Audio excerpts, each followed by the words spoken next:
बच्चों, आज आप मेरे साथ आपकी पाठ्य पुस्तक बसंत भाग 2 का पाठ 19 पढ़ रहे हैं, जिसका की नाम है आश्रम का अनुमानित व्यय। बच्चों, यह एक लेखा जोखा है और इस लेखा जोखा को लिखने वाले हैं हमारे मोहनदास करमचंद गांधी, जिनके के नाम से आप सभी लोग वाकिफ हैं, जिन्हें कि हम महात्मा गांधी जी के नाम से भी जानते हैं और बापूजी के नाम से भी जानते हैं। बच्चों, आप लोगों के मन में पाठ का शीर्षक पढ़कर बहुत सारे सवाल चल रहे होंगे कि इस पाठ का जो ये शीर्षक है आश्रम का अनुमानित व्यय, इसमें मोहनदास करमचंद गांधी जी ने हमें क्या बताया है, ऐसा क्या है, ऐसा क्या अनुमानित खर्चे के बारे में वो बता रहे हैं कि उन्होंने पूरा का पूरा एक पाठ ही लिख दिया है। बच्चों, मैं आपको बताती हूँ, हमारे जब महात्मा गांधी साउथ अफ्रीका, दक्षिण अफ्रीका में पढ़ने के लिए गए तो वहाँ उन्होंने रंगभेद की नीति का विरोध किया और रंगभेद की नीति का विरोध में सफलता भी प्राप्त की। बच्चों, इसके बाद जब वो भारत में वापस आते हैं तो भारत में वापस आने के बाद उन्हें अपना कार्य करने के लिए एक जगह की आवश्यकता पड़ती है। जगह की आवश्यकता क्यों पड़ती है? क्योंकि वो एक ऐसा आश्रम बनाना चाहते थे जिस आश्रम में रहकर वो अपने उद्देश्यों की पूर्ति कर सके। और उनके उद्देश्य कौन कौन से थे? वो हमारे यहाँ जो वर्णभेद की व्यवस्था है उसके खिलाफ लड़ना चाहते थे और उनका जो मुख्य उद्देश्य था वो अंग्रेजों को भारत से बाहर निकालना था, उसके लिए काम करना चाहते थे। यहाँ की जनता को वो स्वावलंबी भी बनाना चाहते थे। इसके लिए उन्हें एक आश्रम बनाने की आवश्यकता थी और उस आश्रम को बनाने के लिए उन्होंने जगह का चुनाव किया। जगह का कहाँ चुनाव किया? उन्होंने जगह का चुनाव किया अहमदाबाद में। और अहमदाबाद में जब जगह का चुनाव किया, आश्रम बहुत बड़ा होता है, अकेले गांधी जी से तो नहीं बन सकता क्योंकि उसमें बहुत सारे रुपयों की आवश्यकता होती है। इसके लिए गांधी जी ने जन सहयोग अहमदाबाद के लोगों से लेने के लिए सोचा और फिर एक पत्र किसको लिखा? अहमदाबाद के एक नामी सेठ, जिनका की नाम है मंगल दास जी, उनको उन्होंने पत्र लिखा। इस पत्र में उन्होंने आश्रम के निर्माण में होने वाले खर्च का पूरा ब्यौरा प्रस्तुत किया है। हाँ बच्चों, यही एक पत्र है जिसे कि हम महात्मा गांधी जी के खर्चे के रूप में या ब्यौरे के रूप में पढ़ेंगे। बच्चों, आप मुझे एक बात बताइए, जब आपके विद्यालय में कोई भी हम प्रोजेक्ट बनाते हैं तो शिक्षक या शिक्षिका आपको प्रोजेक्ट बनाने के लिए कहती है तो आप लोग क्या करते हैं? आप लोग बच्चों को इकट्ठा करते हैं। इकट्ठा करने के साथ सबसे पहले ये देखते हैं कि किस कार्य में कितना रुपया खर्च होगा। फिर एक टीम बनाते हैं। टीम बनाने के साथ उस खर्च को धीरे धीरे बांटने की कोशिश करते हैं और सभी लोग मिलकर मेहनत करते हैं, तब जाके एक प्रोजेक्ट तैयार होता है। ऐसे ही गांधी जी का आश्रम था। गांधी जी अकेले तो अपने आश्रम का निर्माण नहीं कर सकते थे, इसलिए उन्होंने पूरे खर्चे के बारे में सोचा कि आश्रम के निर्माण में हमें किन किन वस्तुओं की आवश्यकता रहेगी, हम क्या क्या करेंगे, किस मद में कितना कितना रुपया खर्च होगा।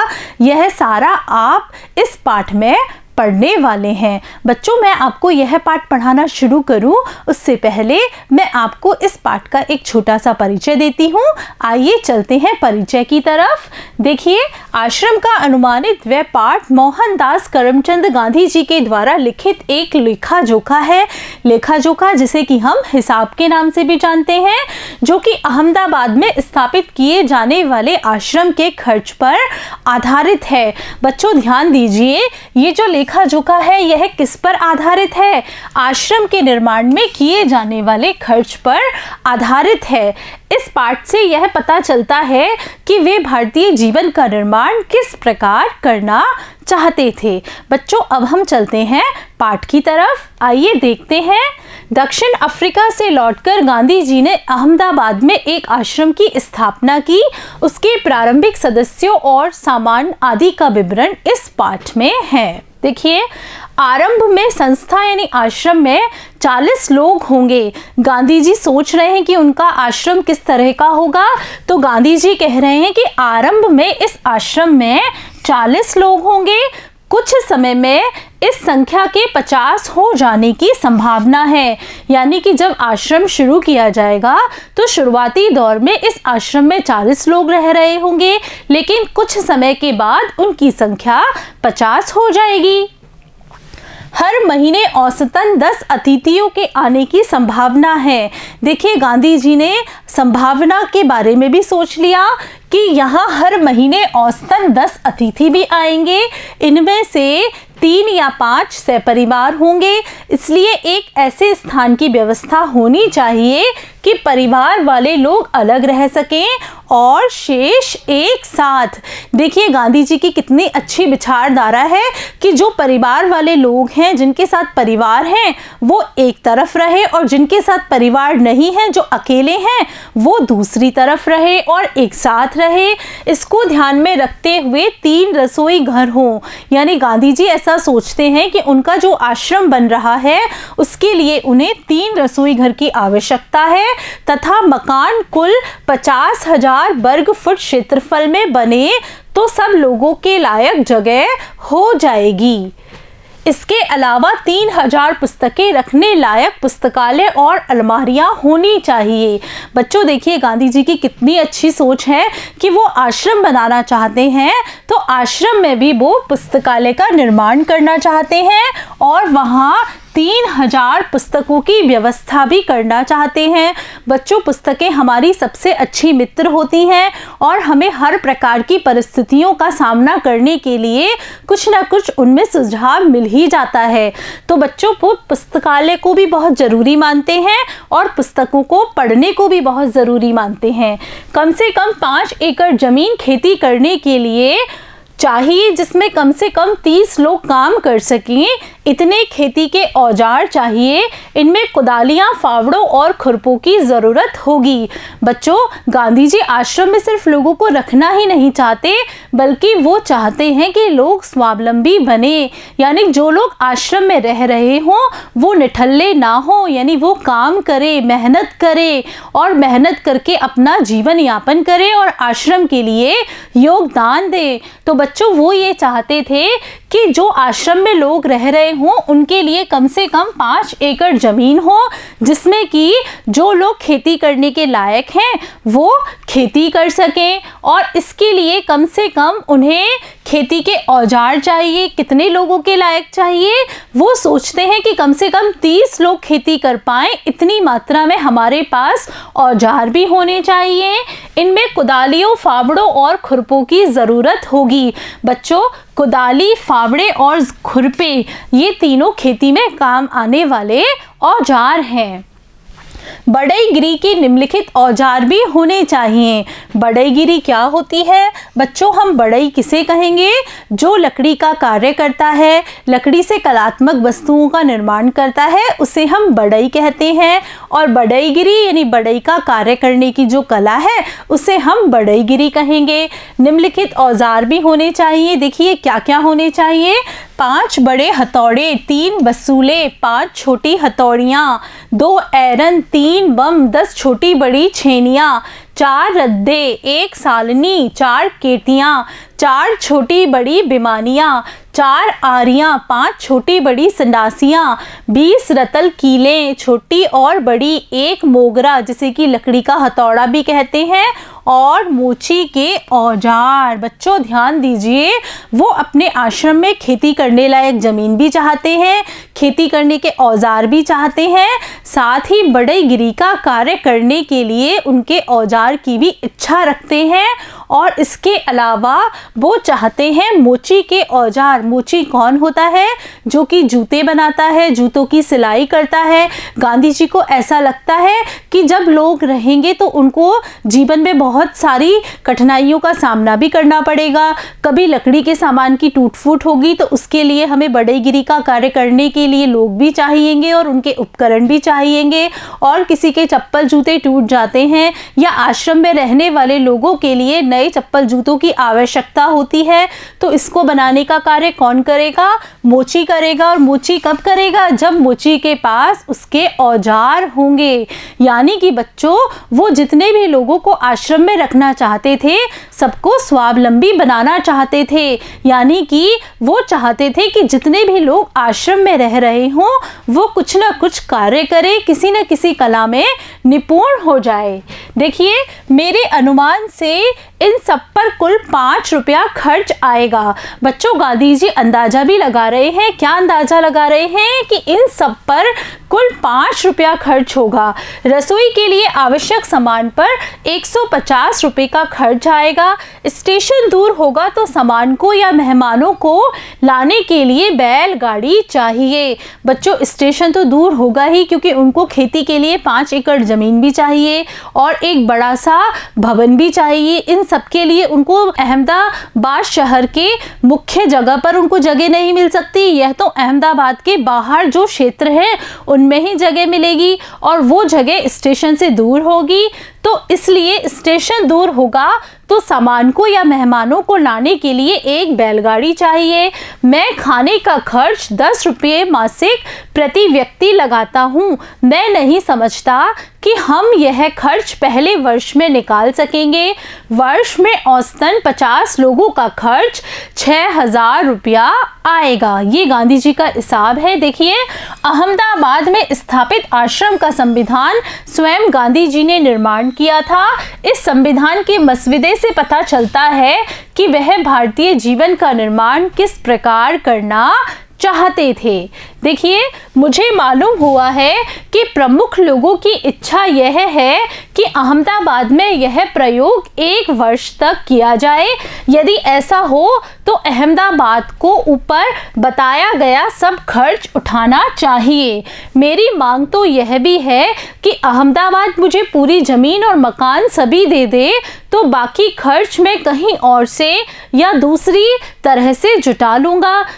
अब चूंकि विचार बदल गया है, इसलिए ऐसा लगता है कि 1 वर्ष का या इससे कुछ कम दिनों का खर्च अहमदाबाद को उठाना चाहिए। बच्चों, जब शुरुआत में अहमदाबाद में आश्रम के निर्माण की बात हुई थी, तब उस समय गांधी जी और जो अहमदाबाद के लोग थे उनके बीच यह बात थी कि कुछ खर्च तो अहमदाबाद के लोग करेंगे, यानी ज़मीन और भवन वगैरह की व्यवस्था अहमदाबाद के लोग करेंगे और कुछ खर्चा गांधी जी वहन करेंगे। लेकिन अब अहमदाबाद के लोग यह चाहते थे कि कम से कम 1 साल का जो पूरा खर्चा है वह अहमदाबाद के लोग ही करें। देखिए, यदि अहमदाबाद 1 वर्ष के खर्च का बोझ उठाने के लिए तैयार ना हो तो ऊपर बताए गए खाने के खर्च का इंतज़ाम मैं कर सकता हूँ। देखिए, गांधी जी की क्या बात है। गांधी जी कह रहे हैं कि यदि 1 वर्ष तक के लिए अहमदाबाद रुपये नहीं जुटा पा रहा है तो मैं खाने के खर्च का इंतज़ाम तो मैं भी कर सकता हूँ। चूँकि मैंने खर्च का यह अनुमान जल्दी में तैयार किया है, इसलिए यह संभव है कि कुछ मदें मुझसे छूट गई हों। मदें यानी कुछ सामान या कुछ जो मदें हैं वो मुझसे छूट गई हों। इसके अतिरिक्त खाने के खर्च के सिवा मुझे स्थानीय स्थितियों की जानकारी नहीं है। चूँकि गांधी जी अहमदाबाद में तो रहते नहीं थे, इसलिए उन्हें अहमदाबाद की जो स्थानीय परिस्थिति है उनके बारे में इतनी जानकारी नहीं है। इसलिए मेरे अनुमान में भूलें भी हो सकती हैं। गांधी जी कह रहे हैं कि ये जो मैंने लेखा जोखा बनाया है यह मैंने बना तो दिया, लेकिन मुझे अहमदाबाद की स्थानीय स्थितियों के बारे में जानकारी नहीं है कि वहाँ कोई भी चीज़ है वह किस तरह से होती है। तो हो सकता है कि मेरे से कुछ भूलें भी हो गई हों। यदि अहमदाबाद सब खर्च उठाए तो विभिन्न मदों का खर्च इस तरह से होगा। देखिए, किराया, बंगला तथा खेत की ज़मीन, किताबों की अलमारियों का खर्च, बढ़ई के औजार, मोची के औजार, चौकी का सामान, एक बैलगाड़ी या घोड़ा गाड़ी, 1 वर्ष के लिए खाने का खर्चा 6000 रुपया। यानी ये जो मद है गांधी जी को ये सब बहुत ज़रूरी लगते हैं और इन सब के बारे में गांधी जी ने अंदाज़ा लगा लिया कि किस मद में कितना रुपया खर्च होगा और कौन सा सामान उन्हें कितनी मात्रा में चाहिए होगा। देखिए, मेरा ख्याल है कि हमें लुहार और राजमिस्त्री के औजारों की भी ज़रूरत होगी। बच्चों देखिए, लुहार लोहे का काम करने वाला, राजमिस्त्री जो कि भवन वगैरह बनाता है, कारीगरी का कार्य करता है। बच्चों उनके औजारों की भी ज़रूरत होगी। यानी गांधी जी चाहते हैं कि वहाँ जो लोग रह रहे हों उन्हें किसी प्रकार की कठिनाई का सामना ना करना पड़े। दूसरे बहुत से औजार भी चाहिए, किंतु इस हिसाब से मैंने उनका खर्च और शिक्षण संबंधी सामान का खर्च शामिल नहीं किया है। शिक्षण के सामान में 5-6 देशी हथकरघों की आवश्यकता होगी। हथकरघे क्या होते हैं बच्चों? हथकरघे जिनसे कि हम कपड़े बुनते हैं, सूत निकालते हैं, वो हथकरघे होते हैं।